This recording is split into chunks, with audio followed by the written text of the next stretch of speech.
Salmo 119 entonces, verso 105, dice la palabra del Señor. Lámpara es a mis pies tu palabra y luz para mi camino. Lámpara es a mis pies tu palabra y luz para mi camino. Demos gracias al Señor. Padre, qué rico, Señor, es poder ahora sentarnos delante de tu palabra para meditar en la misma. Qué hermoso, Señor, es ahora poder nosotros sentarnos a escuchar, a ser alimentados por tu palabra, Señor, a ser dados el pan que nuestras almas necesitan, el alimento que nuestros corazones anhelan, oh Dios. Queremos pedirte, oh Padre Santo, que abras nuestro entendimiento y abras nuestros corazones, nuestra mente, nuestro ser, Señor, para poder recibir este mensaje, oh Dios, que podamos realmente asimilarlo. Danos hambre, Señor, danos deseo, danos sed de tu palabra, haznos añorar este pan espiritual, Dios. Si alguno aquí, Señor, o alguno que escuche este mensaje en el futuro, no tiene ese deseo por tu palabra, te pedimos que le abras su apetito espiritual, Dios, para que puedan realmente añorar y desear el pan de tu palabra, Señor. Te pedimos que aún en esta hora, Padre, nos dejes ese deseo y que podamos entonces escuchar con atención, que podamos escuchar, Padre Santo, con oído abierto y dispuesto a obedecer, Dios, a recibir la palabra por lo que es, palabra tuya, no de hombre, sino tuya, oh Dios, y recibirla con alegría y con gozo, Señor, en nuestros corazones, Dios. Padre Santo, como un instrumento de barro me pongo delante de tu presencia, entendiendo y sabiendo que no puedo hacer nada si no fuera por el poder de tu Santo Espíritu, Dios. Así que te suplico por la iluminación de tu Espíritu para poder en esta mañana instruir a mis hermanos en Cristo respecto a este tema que tenemos a considerar delante de nosotros. Por tu Hijo amado Jesús, Padre, pedimos todas las cosas. Amén y amén. Esta semana, este próximo 31 de octubre,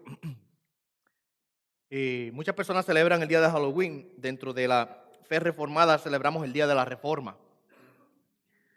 ¿Qué es el día de la Reforma? Bueno, es un día de celebración en el cual recordamos el acto de Martín Lutero de publicar sus famosas 95 tesis en contra de las enseñanzas erróneas de la Iglesia Católica. Esas 95 tesis confrontaron las prácticas de la venta de indulgencias. Si usted no sabe lo que la venta de indulgencia es, era simplemente un documento que usted compraba, el cual decía que si usted pagaba cierto dinero por ese documento, la persona por quien usted compraba ese documento, ya fuera por usted o por un familiar o amistad suya, era salvo. Johann Tetzel, el gran vendedor de indulgencias, decía que tan pronto caía la moneda en la caja, tan pronto salía el alma del infierno o del purgatorio.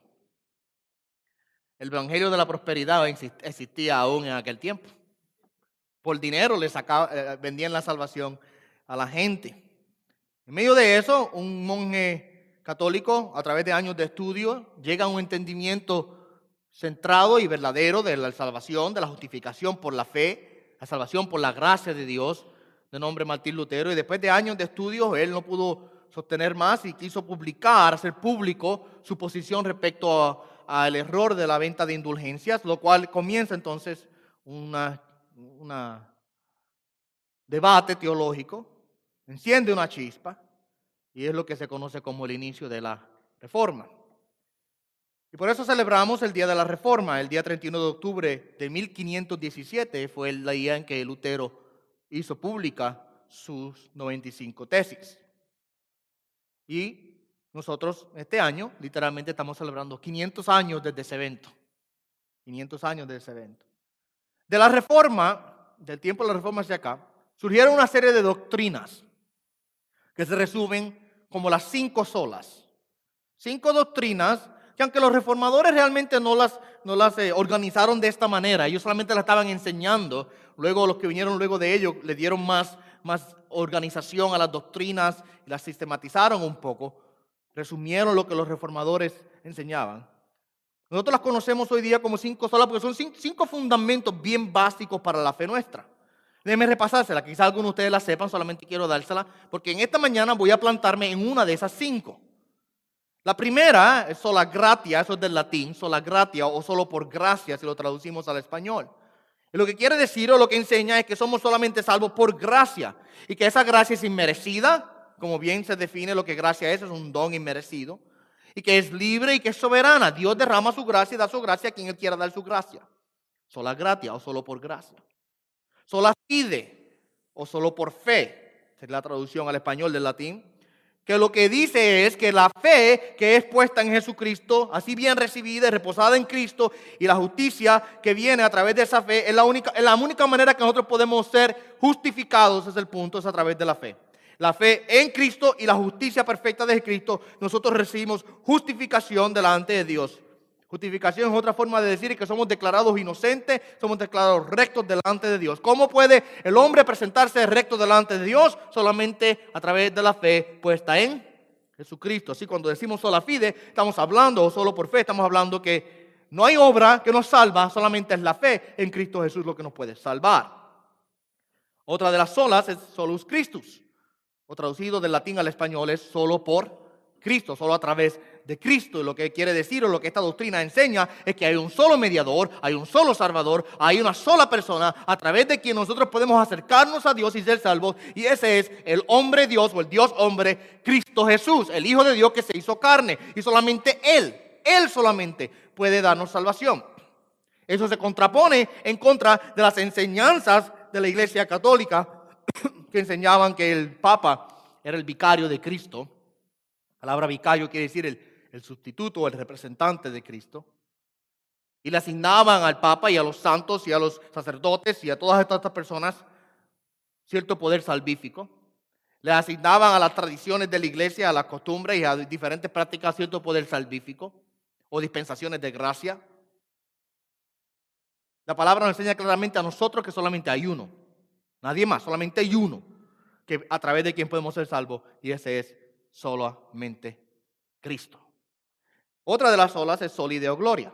El latín, traducido al español, es solamente para la gloria de Dios. O sea, que la gloria sola y únicamente le pertenece a Dios, y que el fin principal del hombre, pregunta por ejemplo el Catecismo Menor de Westminster, dice, ¿cuál es el fin principal del hombre? El fin principal del hombre es glorificar a Dios y darle la gloria a Él y gozarse delante de su presencia para siempre. Esa es la razón de nuestra vida. Dios se lleva toda la gloria. A Él le pertenece toda la gloria, solamente a Él. Ahora, estas doctrinas, son 4, les dije que eran 5, ¿verdad? Estas 4 doctrinas, están basadas o fundamentadas, están plantadas literalmente sobre otra de las 5 solas, o la final que quiero considerar en esta mañana, en la que se conoce como sola escritura. Traducido al español es solo la escritura, solo la escritura. Esta doctrina es la base a todo lo anterior que acabamos de decir. Sin la palabra de Dios, sin la revelación de la verdad divina plasmada en las páginas de la Biblia, nosotros no tendríamos conocimiento de todas estas doctrinas anteriores que acabo de decir, como la gracia de Dios, como la salvación y justificación a través de la fe, como la obra de Jesucristo y su justicia y su perfección y su santidad y su sangre que nos lava y su intercesión constante delante de Dios. Nosotros no tendremos conocimiento respecto a que debemos vivir para agradar a Dios y para su gloria, si no fuera por la doctrina de la Escritura. Es en la Escritura en donde se contienen o en donde se basan todas estas otras doctrinas. Es más, todo lo que nosotros creemos como creyentes tiene su fundamento en la palabra, no en ninguna otra cosa. Muy importante entender eso. Ahora, yo quiero que vayamos meditando o ir tratando de desarrollar esta doctrina de la Escritura, y vamos a ir meditando en algunas consideraciones.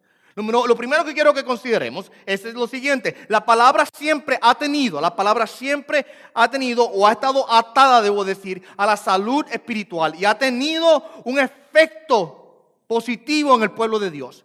La salud del pueblo de Dios siempre ha estado ligado a la palabra de Dios. Si nosotros observamos la historia del pueblo de Dios desde el Antiguo Testamento hasta el Nuevo Testamento, nos vamos a ver y vamos a través de toda la historia de la iglesia, vamos a darnos cuenta que el pueblo de Dios siempre ha estado en su mejor salud, en su mejor condición espiritual, cuando se ha parado fiel y firme en la palabra de Dios. Pero cuando el pueblo de Dios abandona su fidelidad a la palabra, cuando el pueblo de Dios deja de obedecer y de escuchar y de seguir los mandatos claros en la Biblia, siempre el pueblo de Dios termina convirtiéndose en un pueblo débil, un pueblo derrotado, un pueblo raquítico. Eso está claro. A través de usted tiene que estudiar solamente la historia de la iglesia, la historia del pueblo de Israel, y usted va a darse cuenta de tal cosa. Cuando eran obedientes a la palabra, cuando la palabra tomaba centro, el pueblo estaba saludable. Cuando el pueblo se olvidaba de la palabra y abandonaba la palabra, el pueblo estaba débil y enfermizo.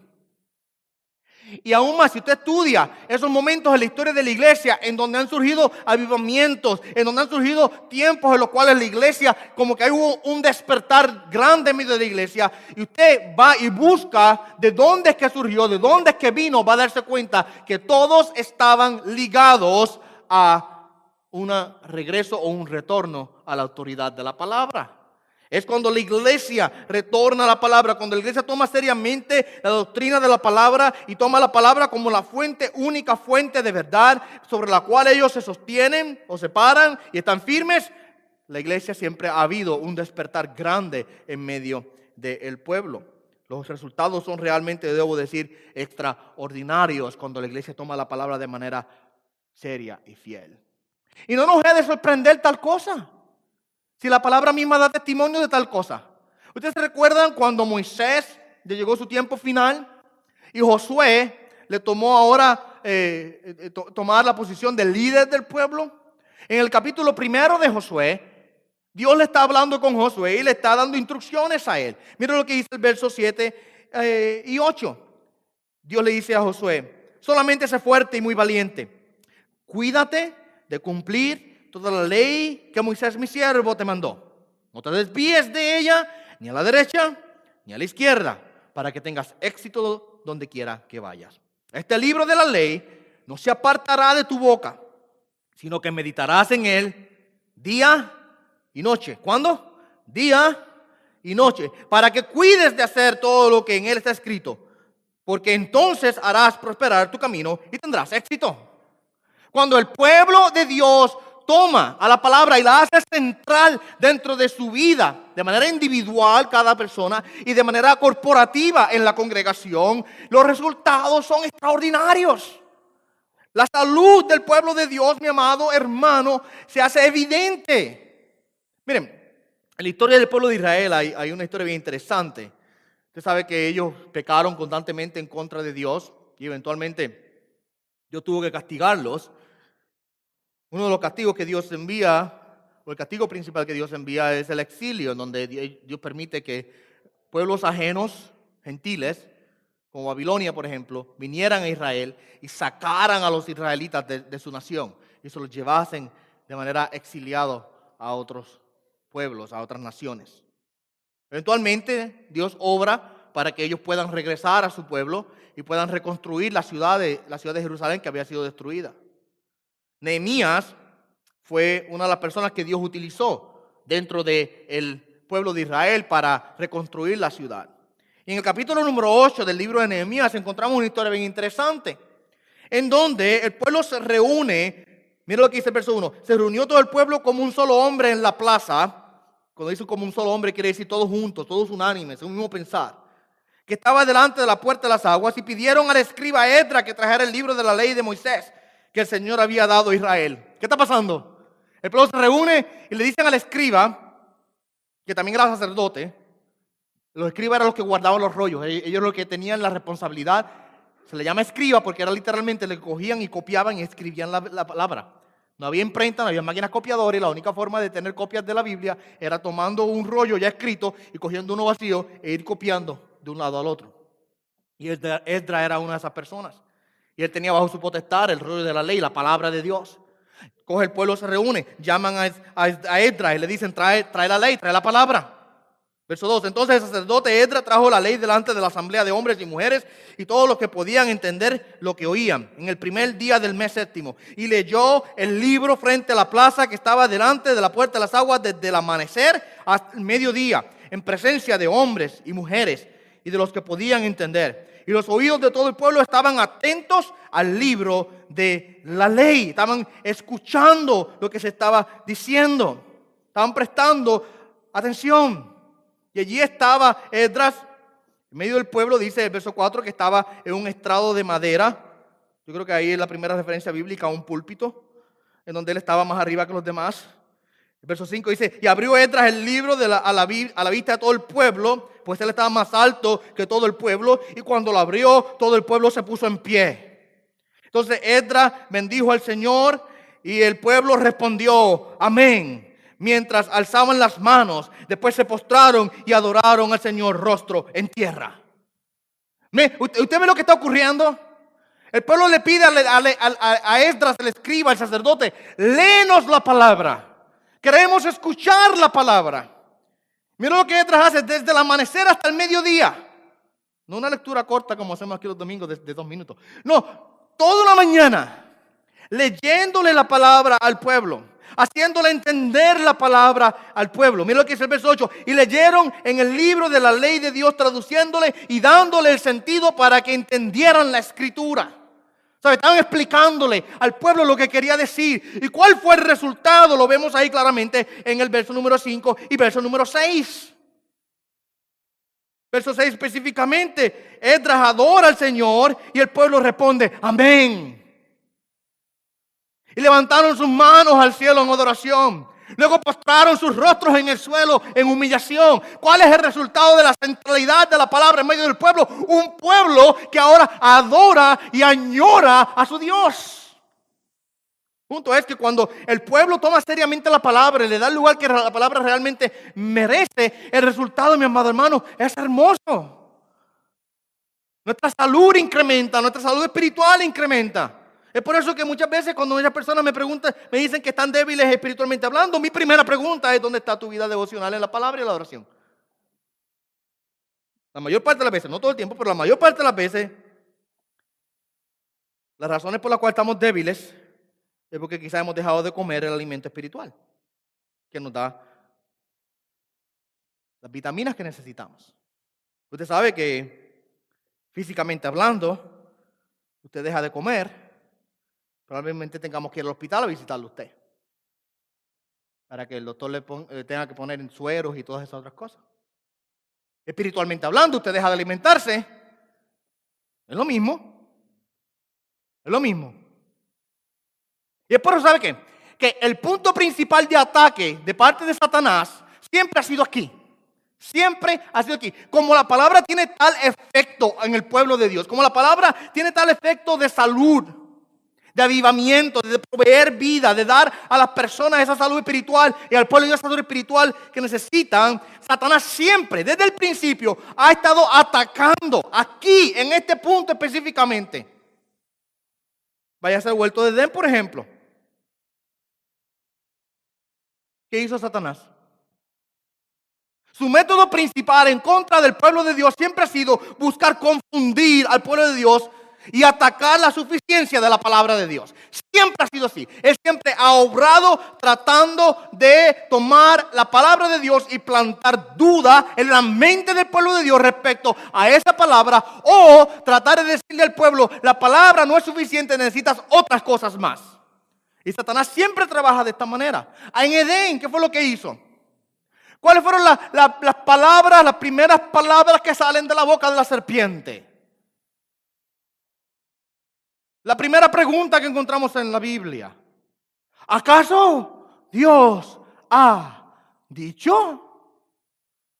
¿Tú estás seguro que eso que Dios dijo es real?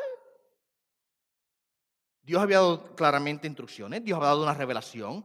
No tenían Biblia, pero Dios le había dado instrucciones. La palabra de Dios estaba vigente en aquel momento. Dios había hablado.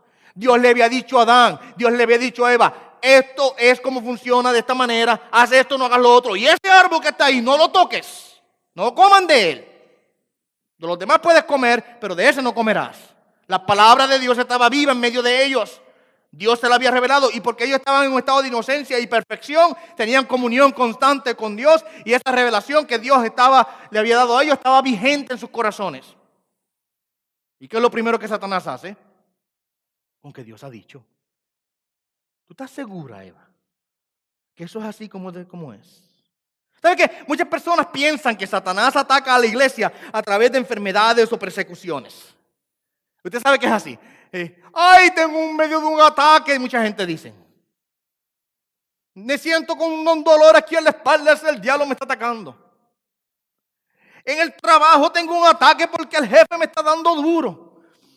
Ese jefe mío que no hay quien lo soporte. Si usted estuvo aquí en el día jueves, en el servicio del jueves, recordará que aprendimos que estuvimos en Segunda de Pedro, donde Pedro nos dice que tenemos que aprender a someternos con respeto a todos nuestros jefes, aun aquellos que son insoportables. Esa fue la enseñanza el jueves, para los que se la perdió. Ay, que el jefe mío es ese hijo del diablo, me está persiguiendo. No, la Biblia te dice que tú te sometas a él, con respeto. Ay, que la enfermedad es el diablo que me está atacando. Mira, ¿sabe qué? Yo me atrevo a sugerir lo siguiente.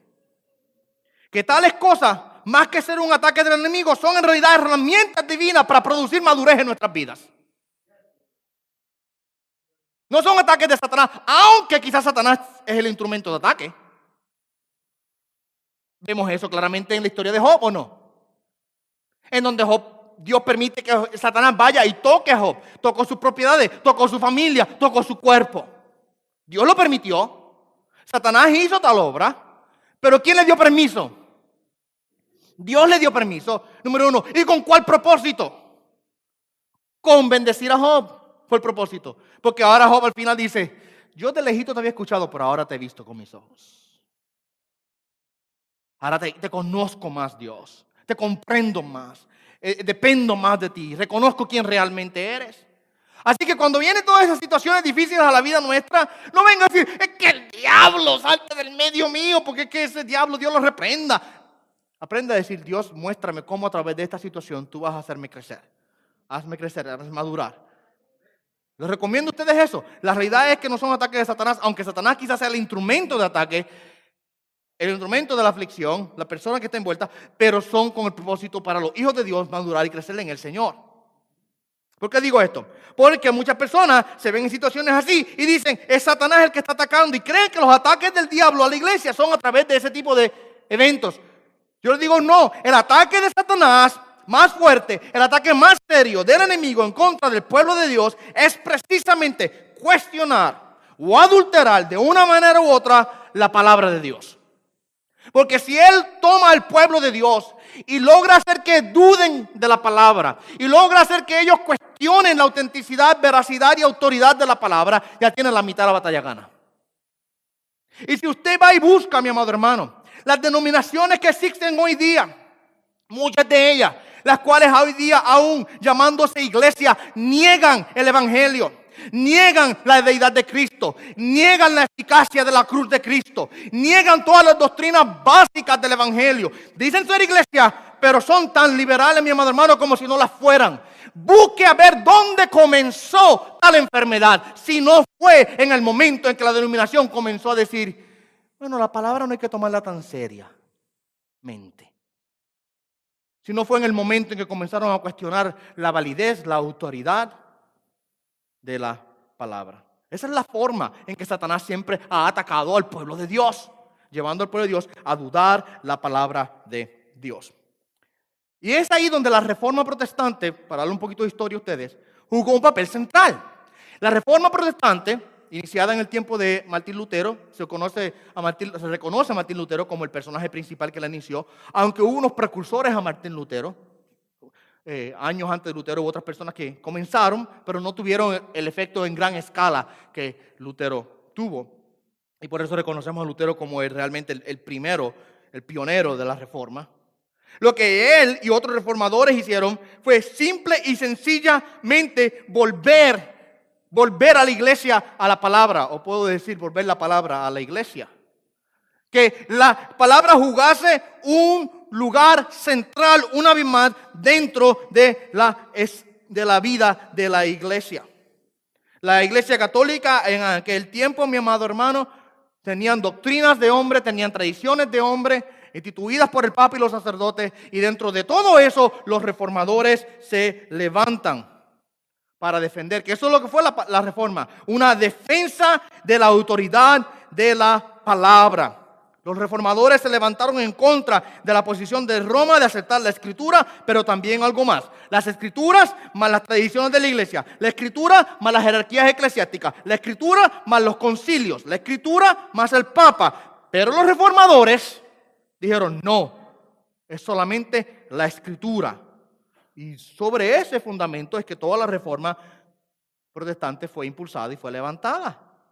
Así que la reforma vino a ser un retorno a la palabra, un retorno a la verdad de la palabra, un retorno a la verdad y a la doctrina de que la Biblia es la única regla de fe y conducta para el creyente y para la iglesia. Entonces, teniendo los reformadores esta base, este fundamento, pues de ahí comenzaron a surgir todas las otras doctrinas que hablamos al principio, por ejemplo. Comenzaron a entender la fe, comenzaron a entender la justificación, comenzaron a entender todo la totalidad del evangelio. Pero fue su terqueza, por así decirlo, en no dejar que se les convenciera de otra manera respecto a la autoridad y necesidad de la palabra, lo cual impulsó toda la reforma.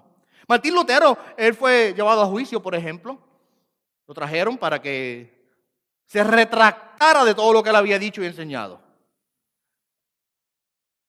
Y en el momento en el cual está allí, delante de sus acusadores para que se retractara de sus enseñanzas, con posible pena de muerte sobre su cabeza, él se para firme y dice lo siguiente: si no me convencen mediante testimonio de las Escrituras o por un razonamiento evidente, puesto que no creo al Papa ni a los concilios, porque me consta que han errado frecuentemente y contradicho mucho, quedo sujeto a los pasajes de las Escrituras aducidos por mí, y mi conciencia está cautiva de la palabra de Dios. No puedo ni quiero retractarme de nada, puesto que no es prudente ni recto obrar contra la conciencia. Aquí estoy parado y no puedo hacer otra cosa que así Dios me ayude. Había un compromiso genuino. Dice, mi conciencia está atada a la palabra. Y a menos que no se me convenza a través del testimonio de la palabra, yo no voy a cambiar mi posición. Y así, por así decirlo, vemos a través de la historia que la reforma fue realmente este regreso a entender, a comprender la necesidad y la autoridad de la palabra y el papel central y único que juega dentro de la iglesia. La Confesión Bautista de Fe de 1689, que la hemos venido estudiando hace unos meses atrás, los domingos en la mañana, en la primera sección, bajo el título de la Sagrada Escritura, mira lo que dice: las Santas Escrituras son la única, toda suficiente, segura e infalible regla de conocimiento y fe y obediencia salvadoras. Las Escrituras son la única, que toda suficiente, segura e infalible regla. O sea, no necesitamos, cuando dice toda suficiente, está queriendo decir no necesitamos nada más. Cuando está diciendo segura, quiere decir que no falla, infalible, que siempre se cumple, no falla, nunca va a fallar, no hay error en ella, no hay fallo en ella. Podemos depender de la palabra porque sabemos que nunca falla la palabra. Y hoy día, debo decir entonces, nos encontramos aquí 500 años después de que Martín Lutero iniciara el movimiento de la Reforma. Y hoy día, en muchos ámbitos dentro de la iglesia, nos encontramos en una necesidad una vez más de la Reforma. Nos encontramos una vez más en la necesidad de que la iglesia se despierte a la realidad de que necesitamos hoy más que nunca la palabra de Dios como centro en nuestras vidas. Tantas personas se han apartado y de labio le dan servicio a Dios, pero no están basados en la autoridad y la revelación de Dios en la palabra. El pastor Miguel Núñez dice lo siguiente: hoy proliferan los púlpitos, pero no la verdad en los púlpitos. Tristemente hemos visto en los últimos años una proliferación del error, de la mentira y del engaño. Y esto se debe a una sola razón: ignorar el principio de sola escritura. Lo que creemos, enseñamos y hacemos en la iglesia cristiana depende de la autoridad que le concedamos a la palabra. Citando al pastor Martin Lloyd-Jones, Núñez escribe lo siguiente: sin lugar a duda, todos los problemas de la iglesia hoy y todos los problemas del mundo se deben a una desviación de la autoridad de la palabra. Es cuando la iglesia se desvía de la centralidad y de la autoridad de la palabra cuando surgen los problemas. Y tal como dice Núñez aquí en esta cita que les estoy leyendo, mi amado hermano, Proliferan los púlpitos. ¿Quiere decir eso? Hay muchos púlpitos, pero hay poca verdad. Nosotros tenemos eso como testimonio seguro en nuestras vidas aquí. Tenemos una iglesia en cada esquina. Lamentablemente es la realidad. Proliferan los lugares de predicación, pero la verdad no es abundante. ¿Por qué? Porque muchos hombres, en vez de predicar la palabra de Dios, predican doctrinas de hombre. Continúa Miguel Núñez diciendo: cuando la palabra de Dios no es la única autoridad en materia de fe y práctica, los creyentes terminan muchas veces con un Cristo menos importante, como los testigos de Jehová, por ejemplo, o los mormones que no creen que Cristo es Dios, o terminan sumándole a Cristo otros intermediarios como practica la Iglesia Católica. En otros casos, la falta del principio de sola escritura ha abierto las puertas a una cantidad considerable de materiales de enseñanza que corresponden a doctrinas extrabíblicas provenientes de supuestas revelaciones, sueños y visiones. Lo que Núñez está diciendo es que la iglesia en el día presente, como se ha desviado de la autoridad o de la suficiencia de la palabra, debo decir, de la singularidad de la palabra en la vida del creyente, terminan sacando revelaciones y enseñanzas y doctrinas de cosas que no hacen sentido, mi amado hermano. Y comienzan tomando la palabra de hombre como palabra de Dios. Y comienzan tomando las tradiciones de hombre como palabra de Dios. Y comienzan tomando las profecías de hombre como palabra de Dios. Y en vez de tener lugares en donde la palabra de Dios tome centro y sea Dios el que le habla al pueblo, tenemos lugares donde el hombre es el que le habla al pueblo. Bien dijo el pastor Carlos Spurgeon, quien no era profeta ni hijo de profeta. Y él vivió para los años 1800, y él dijo en una ocasión: llegará el día en que en vez de tener pastores alimentando ovejas, tendremos payasos entreteniendo cabras. Y con cierta rudeza como él hablaba, porque él era bien directo en su forma de decir las cosas. Aunque contiene cierta rudeza en su frase, yo creo que claramente da en el clavo, en la realidad.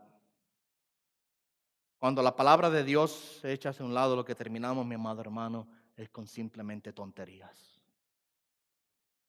Tonterías. Cosas de niños, juegos de niños. Terminamos con púlpitos, mi amado hermano, que son ahora, el nombre de Dios se blasfema, porque en vez de enseñar la palabra de Dios, lo que el pastor está ahí para entretener a la gente y hacerla reír. Y no es que yo tenga un problema con hacerlo reír, porque yo de vez en cuando le digo un chiste a ustedes y los hago reír un poco. Pero ustedes saben lo que es el abandonar el mensaje de la palabra para predicar doctrinas de hombres y cosas que no tienen que ver con Dios. Miren, déjame un ejemplo. Para que ustedes entiendan lo que estoy queriendo decir, porque quizás estoy hablando de manera bien abstracta y quizás usted quiere decir: pastor, pero déme un ejemplo. Mira, en los últimos años una práctica bien común en muchas iglesias, no tanto hispanas, más bien de habla inglesa. El pastor, pues, como tiene que llenar la iglesia, ¿verdad? Que llenar esas bancas. Buscan maneras innovadoras de atraer a la gente. Y muchos pastores han optado por hacer una nueva serie de predicaciones. Y esa nueva serie de predicaciones es Dios en las películas, God in the movies. Y le ponen sacan una película, y de la película comienzan a examinar qué cosas acerca de Dios podemos aprender de esa película. ¿Qué enseñanzas existen dentro de la película que puede llevarnos a nosotros a entender a Dios? Una vez más, cuando la palabra no juega lugar central en la iglesia, mi amado hermano, terminamos con juegos de niños. Terminamos simple y sencillamente introduciendo cosas que no producen absolutamente nada para la salud de la iglesia. Y entonces ahí que comienzan los espectáculos y los shows y los rayos láser y las tarimas llenas de humo. Y el pastor subiéndose a la tarima de una Harley Davidson. Este dice: pastor, ¿seguro? Sí, yo lo he visto. Todo eso se ha dado y se sigue dando.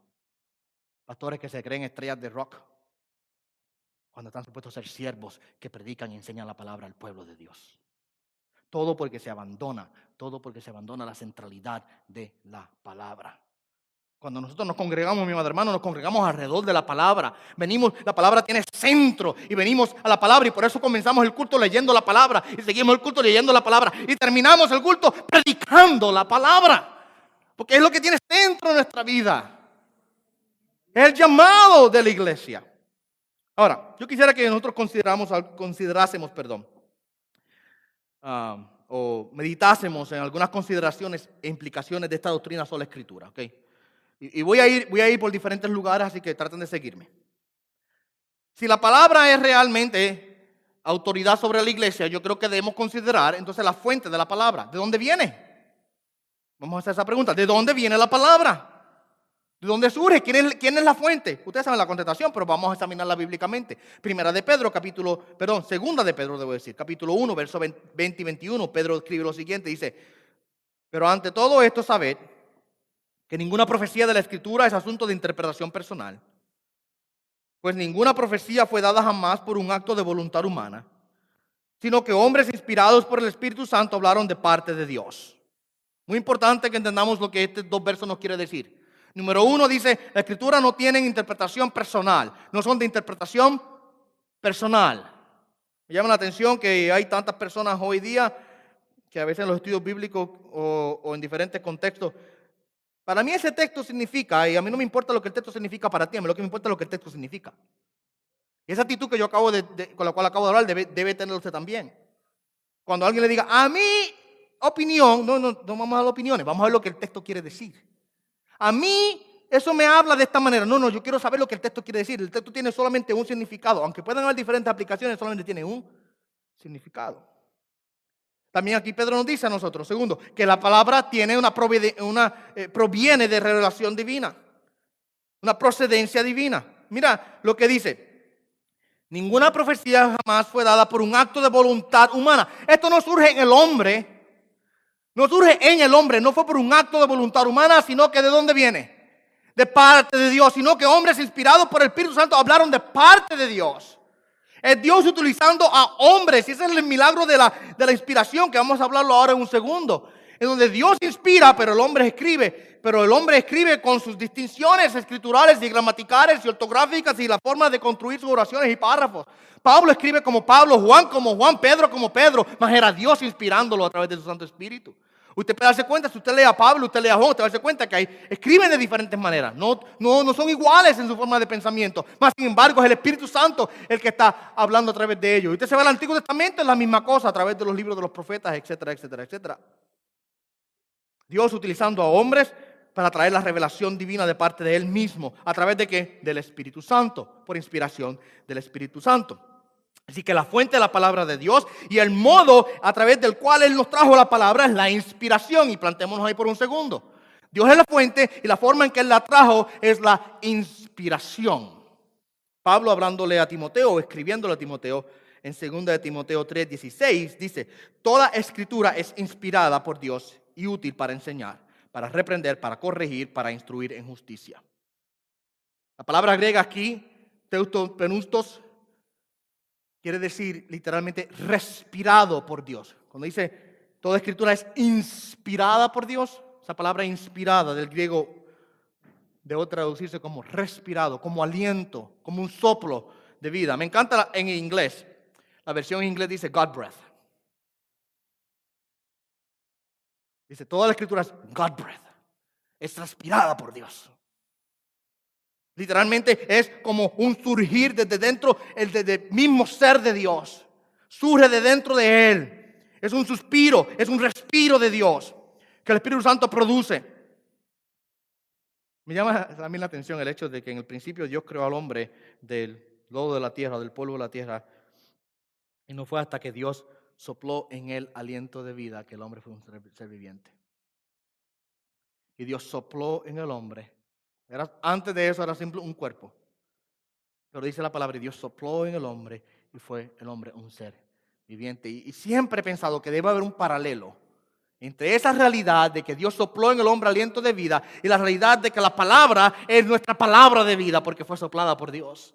Es el alimento que necesitamos para nosotros porque es en donde encontramos vida y alimento y fuerza para nuestras vidas. Así que la palabra proviene de Dios y la forma en que Dios la trajo al hombre es a través de la inspiración. Dios tomando hombres y inspirándolos a través de su Santo Espíritu. Y literalmente, aunque Pablo escribió como Pablo escribió todo lo que Dios quería que escribiese.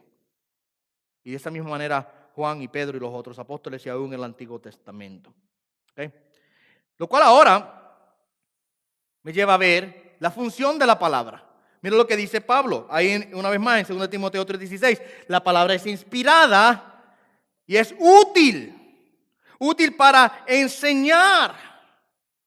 Es útil para reprender, corregir, instruir.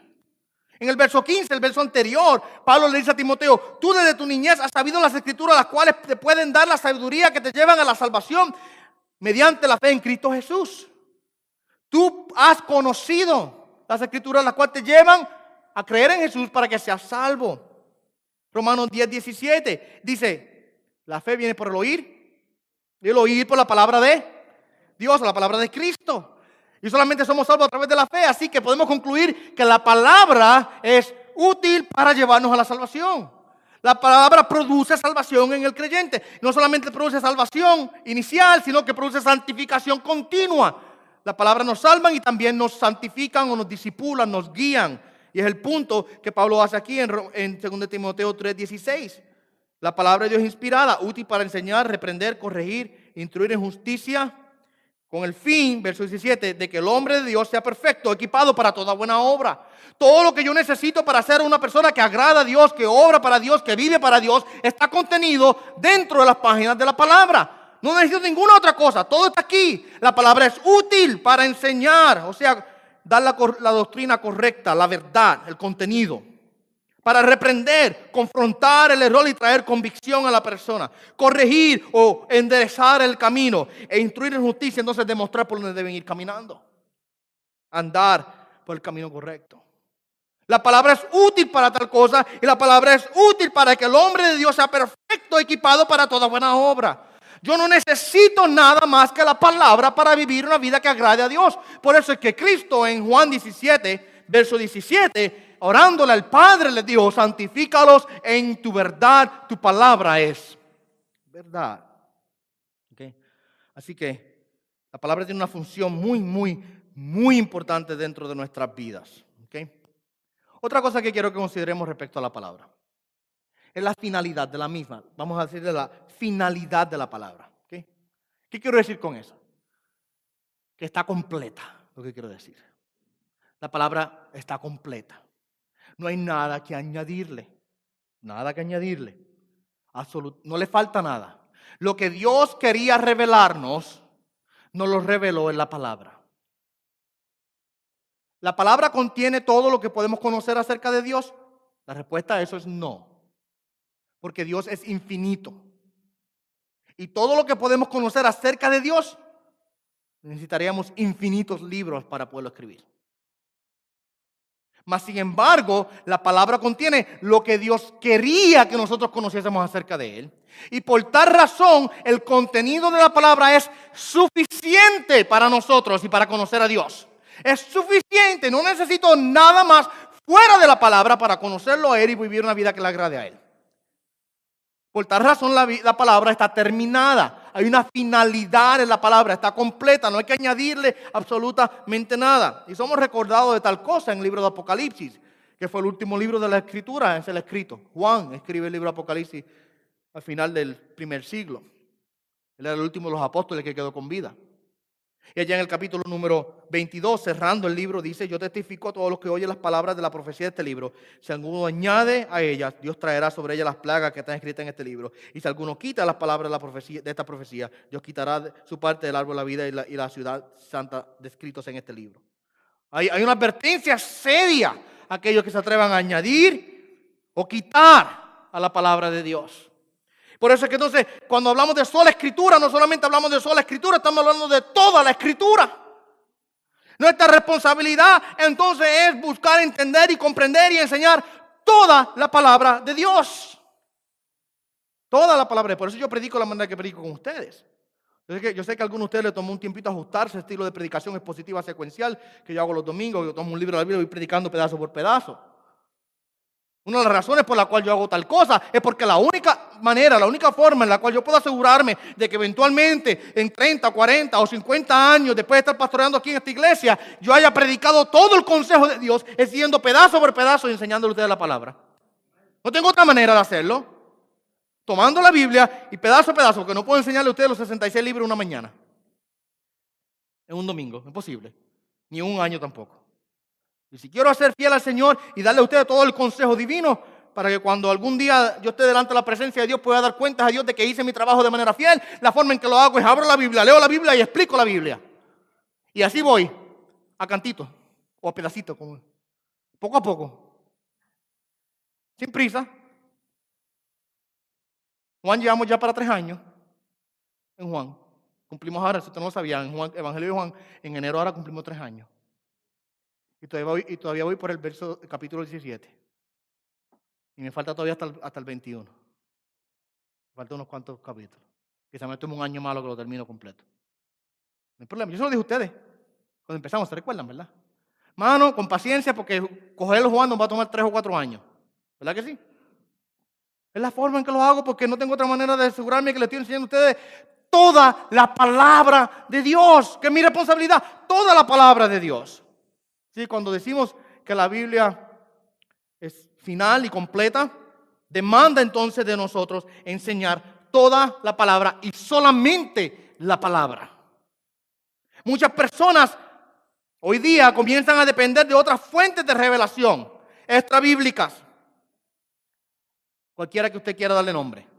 Hay gente que vienen al frente para que el profeta le diga 3 cosas. Y dependen de eso para recibir revelación. Hay gente que se acuestan a dormir con los pies sucios, sueñan 3 o 4 cosas y creen que Dios les acaba de decir algo. Hay gente que se pasan todo el tiempo pidiéndole señales a Dios. Padre, pon un arcoíris ahora mismo ahí o una nube en forma de elefante a ver si es que esta decisión la puedo tomar o no la puedo tomar. ¿Y sabe lo que todas estas cosas terminan haciendo? Y puedo seguir dando ejemplos locos así, pero no son tan locos que digamos, porque son cosas que gente han hecho y hacen. Todas estas cosas, todas estas prácticas terminan socavando y disminuyendo la autoridad y la singularidad y la centralidad de la palabra de Dios en medio del pueblo. Si usted comienza a depender de todas estas otras cosas para recibir revelación divina, lo que termina pasando es que usted va a terminar descuidando la palabra de Dios. Y entra entonces cierta vagancia dentro de la iglesia en relación al estudio de la palabra. Sí, porque es más fácil escuchar la palabra profética de un supuesto predicador, profeta, que sentarse a leer la Biblia y orar al Señor y decirle: Señor, necesito que me ayudes a través de la iluminación de su Santo Espíritu a entender lo que esta palabra dice.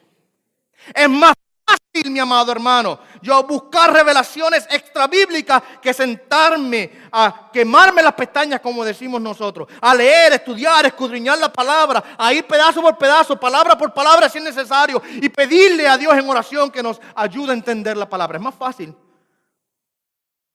Cuidémonos de no caer en tal irresponsabilidad, mi amado hermano, de practicar cosas así. La palabra es suficiente. La palabra está escrita totalmente para nosotros y está completa. Y es suficiente para nosotros. Lo que tenemos que hacer es caer en el hábito de alimentarnos de manera constante de ella. ¿Okay? Lo último que quiero que consideremos, 2 cosas finales y con esto cierro ya. El mensaje de la palabra, el mensaje central de la palabra, el centro de toda la palabra es Cristo. El mensaje de la palabra es Cristo. Eso nosotros lo entendemos claramente. Cristo mismo dio testimonio de tal cosa. En el capítulo número 5 del Evangelio de Juan, versos 39 y 40. Aquí Jesucristo está hablando con los fariseos, teniendo un diálogo con ellos. Y en el verso 39, que muchas personas malinterpretan lo que el texto quiere decir. Y lo malinterpretan no por culpa de la persona, sino por culpa del traductor de la Biblia. Si usted tiene la Reina Valera del 60 como la Biblia que usted lee, que es la más común que muchos hispanos tienen, el verso 39 de ese capítulo 5 de Juan dice: escudriñad las Escrituras, y lo está dando como un mandato. Escudriñad las Escrituras. Si usted tiene la Biblia de las Américas, que es la que yo uso para predicar, el texto dice: examináis las Escrituras. Lo está dando como una descripción. Hay 2 tipos de verbos. Está el verbo imperativo y el verbo indicativo. El verbo imperativo es el que demanda acción. Yo le digo: niño, corre. Y estoy dando una orden al niño que corra. Pero si yo digo: el niño corre, estoy indicando la acción que el niño está haciendo. En el griego no hay forma de saber cuál se está haciendo, si es imperativo o indicativo. Solamente hay que estudiar el contexto para saber si se está dando una orden o si se está declarando una descripción de la acción que la persona está tomando. Yo creo que la forma más fácil de entender el texto de Juan 5:39. No es una orden. Jesucristo no está diciendo escudriñar la Escritura. Jesucristo le está hablando a los fariseos, a quienes los está juzgando y condenando. Y les dice: examináis las Escrituras porque vosotros pensáis que en ellas tenéis vida eterna. Déjenme parafrasear a Jesús. Jesucristo le dice a a los fariseos: ustedes se la pasan examinando las Escrituras. Y eso no es realidad. Eran fastidiosos con la palabra de esta gente. Los escribas, los fariseos, fastidiosos. Lo más minúsculo, examinaban todo. La Escritura.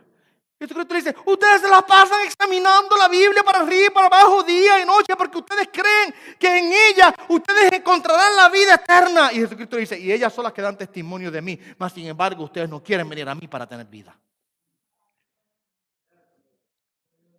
Ustedes son unos estudiosos científicos de la Biblia, mas sin embargo no entienden el mensaje de la misma que soy yo. Yo soy, dice Jesucristo, yo soy el mensaje de la Biblia. Yo soy el mensaje de la Escritura. Y ustedes no quieren venir a mí para tener vida. Qué contradicción, ¿verdad? Pero ese es el punto. El punto es este. Jesucristo declara: y ellas son las que dan testimonio de mí.